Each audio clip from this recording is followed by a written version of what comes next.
Here we are. Hey guys, Shannon here of Amazing Adventures Childcare LLC, pre-K and kindergarten readiness program, and it's Mommy and Me Monday, and I have my mother here, and her name is Candace Smith, and she is the owner of Mother and Daughters Preschool Readiness Program. Okay, so today we're going to talk about early literacy. Last month in February, we talked about and we showed you pre-writing skills and how to engage your toddler or preschooler to write or to begin to write. So we did a little activity with a book, and we showed you how to help them write with chalk and with markers. And so now we're moving to early literacy, and I love literacy. I love all things phonics, writing, and now we're going to incorporate learning to recognize letters in the alphabet, but we're first going to show you with writing. Yes. So after they have learned to pre-write and have built some of those muscles to help them write, now we're going to move on to show you how they actually will trace a letter and write on what we have here is like a template, and you can do it with a dry erase marker, and you can do the alphabet in its entirety, but first we start off with the name. Their first because name. That's so important, and I have some tidbits that I'm going to share why the name is so important. So practicing name writing for children, and I wrote the notes down, so if you see me look to the side, that's why, so I can make this come across clear to you guys.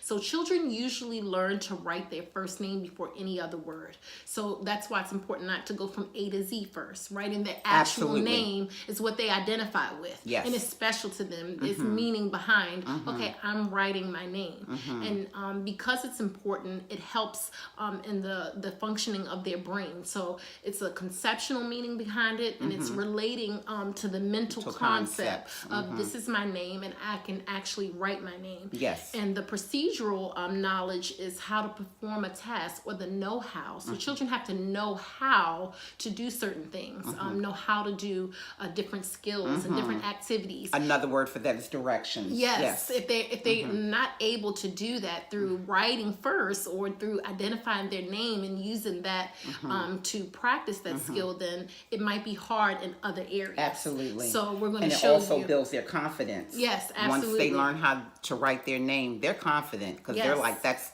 my name. Yep. And then from their name has, different letters of the alphabet inside of it. So it starts there. Yes. And so we're going to show you Yes. a little activity that you can do at home. Yes. Can you hold this for Yes. me, please? I can. All right.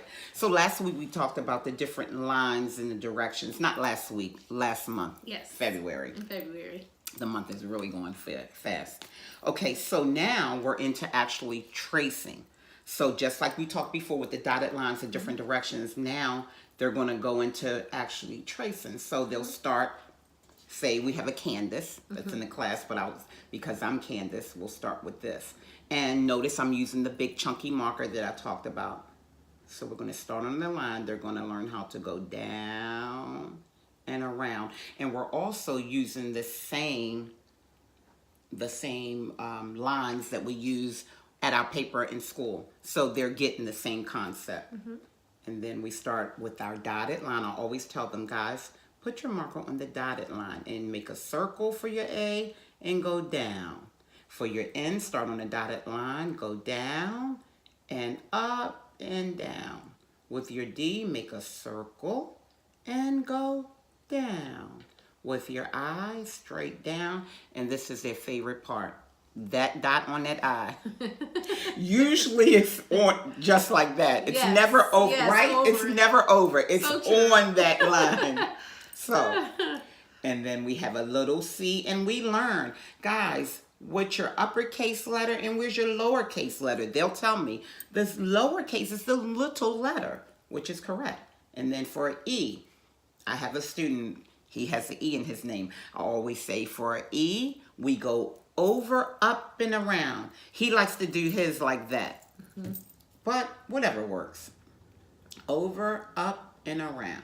And those words help so much. It does. Over, up, and around. It's almost like a song. Because children love. They love songs. They love any cadence. Yep. So when you go over, up, and around, they mentally see that.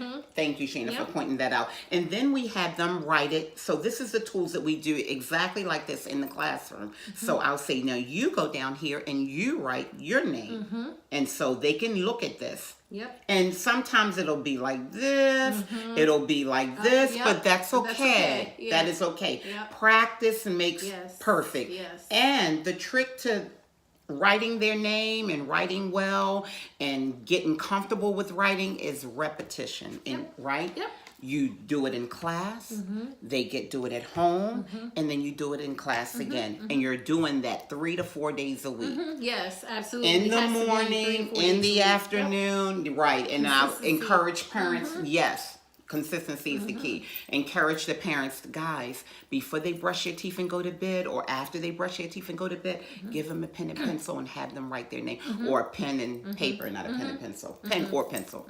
Yeah, so that's basically it. Or a marker. I love markers because they glide. They go with you. And it's kids like markers for that reason. It makes it easier, basically, for them. And two, for those pre-K, as I taught pre-K 3, pre-K for 3-year-olds, but had some 4-year-olds in the classroom because of their birthday. Now, they are beyond. They may start out like this. Yes. So when they've mastered this, can you briefly show how they actually stay in the line? And sometimes we do grass line, cloud line. Yes. Or some, it's the basement, upstairs, downstairs, the basement. Yes. Because some preschoolers are past this level. Yes. And parents want to know, how can I, help them with their writing skills if they're beyond this? Yes. So some of my pre-Kers who were going into kindergarten, they were already, so we didn't need to use the dot. We never used the dot method with them because they could just, but they can trace it. They could trace it. Yes.